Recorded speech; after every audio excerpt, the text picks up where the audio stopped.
Chers élèves, bonjour. Je suis Ndjekos Kanjibé Patrice, professeur de français du secondaire. Bienvenue à la suite de notre réflexion sur le thème, sur un sujet formulé par Montaigne ici. Aujourd'hui, nous recevons 3 éducations différentes ou contraires. Celle de nos pères, celle de nos maîtres, celle du monde. Ce qu'on nous dit dans la dernière renverse toutes les idées des premières. Montrer que cette opinion de Montaigne formulée il y a 3 siècles s'applique à notre époque aujourd'hui. Voilà, c'est ça. Nous avons là, dans notre recherche d'idées et d'exemples, montré là au niveau situé l'éducation de nos pères. Et à présent, nous allons situer l'éducation de nos maîtres. Quand on parle de l'éducation de nos maîtres ici, on fait référence à l'école. C'est l'école. C'est déjà l'école. C'est l'école. Et donc là, on passe de l'éducation. L'éducation à l'instruction. L'éducation à l'instruction. Voilà, c'est ça. On passe de l'éducation à l'instruction. Voilà, c'est ça. Et vous savez que, et là, nous sommes déjà dans l'institutionnalisation du savoir. Le savoir est institutionnalisé. L'éducation de nos maîtres, c'est l'éducation qui complète celle de nos pères. Celle de nos pères. Vous savez que au niveau familial, on nous donnait les rudiments du savoir-vivre. On nous apprenait la morale, la politesse, le respect, l'obéissance, ainsi ça, le courage, tout ça là, on nous enseigne au niveau de la famille. Et donc, l'école maintenant complète. Vous devez savoir aussi, en plus de l'instruction et de l'enseignement que l'école postule, que l'éducation postule en tant que telle, l'école est aussi un lieu où les valeurs morales et sociales se vivent. Voilà, c'est ça. Donc, nos maîtres nous donnent une éducation intellectuelle, morale et sociale. Ils nous apprennent donc à vivre ensemble. C'est pourquoi on dit l'école, c'est un lieu de personnalisation et de socialisation. Nous sommes de différents âges, de différentes cultures, de différentes ethnies, quelquefois on se retrouve ensemble pour apprendre. Donc, voilà, c'est le social. Voilà, c'est ça. Donc, l'école nous prépare à être des cadres compétents, intègres de la société. Et vous savez, c'est en vertu des valeurs que l'école enseigne, que Victor Hugo disait, quand une école s'ouvre, une prison se ferme. Voilà, c'est ça. Et donc, l'éducation de nos maîtres, c'est une instruction ouverte sur la vie. Vous voyez qu'aujourd'hui, c'est par l'école que nous avons des enseignants, par l'école que nous avons des médecins, par l'école où nous avons des magistrats, par l'école où nous avons, tout ce que nous avons, c'est l'école. Et cela vient en complémentarité de ce que nous recevons au niveau de la famille.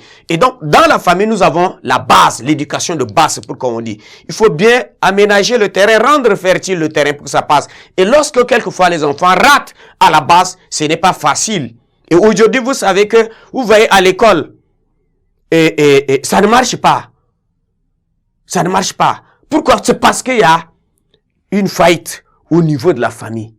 S'il y a une faillite au niveau de la famille, cela se répercute au niveau de l'école. Lorsque l'école aujourd'hui est un lieu de violence ou de l'indiscipline, tout ça c'est que les enfants là ne sont pas bien éduqués en famille. Et donc c'est pas facile de vivre. Vous voyez ça, la personne qui n'est pas orientée à vivre des valeurs, c'est pas facile de le prendre à un niveau et puis lui donner ça. Et l'école, nous ne sommes pas venus fondamentalement pour donner de la valeur, mais c'est pour instruire, apprendre à lire, à écrire. C'est le savoir-faire qu'on apprend à l'école. Et en plus de cela, nous développons des valeurs. Donc, on ne peut pas être là fondamentalement enseigner que des valeurs aux enfants. Et dans ce cas, le savoir-faire que cela peut être. Donc, les parents essayent déjà d'assumer cette responsabilité-là qui consiste à donner ces bases-là aux enfants. Et cela permet donc, disons, de compléter au niveau de l'école. Voilà, c'est justement. Donc, vous devez savoir que l'éducation à l'école donne sens à la vie. L'école allie à la fois savoir, savoir-faire, le savoir-être.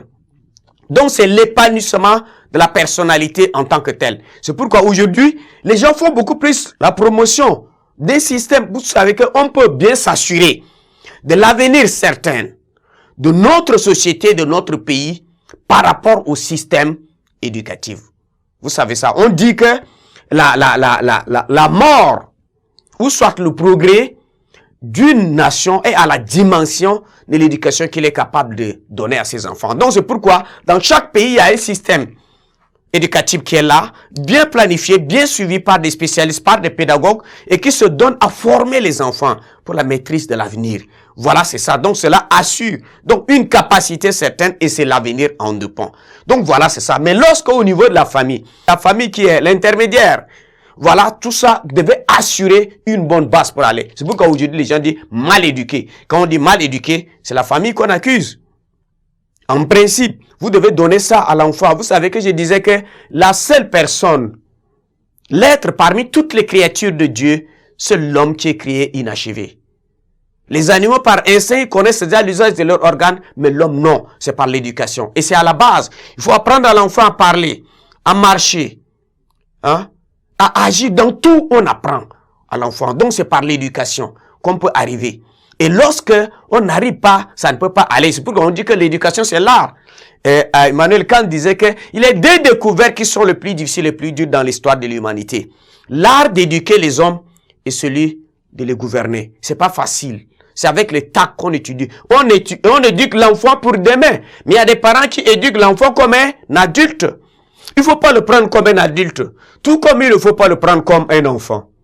Il faut le prendre comme un adulte de demain. Voilà, c'est ça. Il est enfant aujourd'hui, mais il sera adulte demain. C'est dans ce processus-là qu'il faut éduquer l'enfant pour saisir le monde. On peut rester là. Il y a des familles, vous savez, non, il y a des familles, je disais, il y a des familles casernes qui restent là à cloîtrer les enfants dedans. Tu vas pas sortir, ce n'est que des lois casernes à mettre tes enfants là. Cette éducation n'épanouit pas. Il y a des familles commissariats. Quand ils sont à la maison, ce n'est que des procès entre eux et leurs enfants. Et voilà donc, ça n'épanouit pas. Hein? Il y a des familles musées, boîte à histoire. Moi, en mon temps, et ça. Moi, en mon temps, et ça. Non, ton temps, c'est ton temps. À ce niveau, il faut éduquer actuellement. Nous sommes aujourd'hui dans un monde systémique. Et l'enfant est dans ce qu'on appelle le champ interactif des jeunes. Et l'enfant passe son temps là partout. Il est à l'école. Il vient là dans un groupe d'amis avec les autres groupes de musique, tout ça. Et ces différents milieux-là impactent. Ils ont aussi leur façon, leur langage, ça impacte. Et si vous voulez croître l'enfant dans un monde qu'il ne connaît pas, ça ne peut pas. On ne peut pas rester au 21e siècle et éduquer avec les valeurs du Moyen-Âge. Non, ça ne peut pas aller. Il faut adapter. Mais beaucoup de parents ne comprennent pas aujourd'hui. C'est pourquoi ils créent des révoltes. Beaucoup plus partout. Donc, il faut éduquer aujourd'hui pour demain. C'est une continuité. On ne peut pas éduquer en arrière. On prend les valeurs là-bas. À notre temps, il n'y a pas ça. Mais à votre temps, ça, il faut faire attention. C'est comme ça qu'on éduque. On dit, à mon temps, je ne porte pas pantalon. À mon temps, je ne fais pas ça, je ne vais pas dans un... Mais à ton temps aussi, est-ce qu'il y a toutes ces choses-là? Avec le numérique, avec le téléphone, tout ce qui est arrivé, donc le monde est là. Et donc, c'est ces valeurs-là que les parents ne prennent pas bien, ça répercute sur l'école. Mais l'école, c'est un cadre qui prépare déjà les jeunes ou les enfants comme des futurs responsables. Et l'avenir des enfants dépend beaucoup plus de ce qu'ils reçoivent à l'école.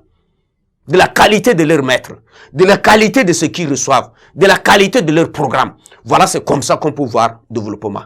Voilà, c'est ça, ce que vous devez retenir beaucoup plus de l'éducation de nos maîtres en complémentarité d'éducation de la famille. Et donc, à présent, nous allons rester en contact pour revenir sur l'éducation du monde, pour vous montrer qu'est-ce qui a un peu joué. Et quelle est l'éducation du monde? On va d'abord situer et montrer en quoi il a renversé les deux premières éducations. Merci de votre attention.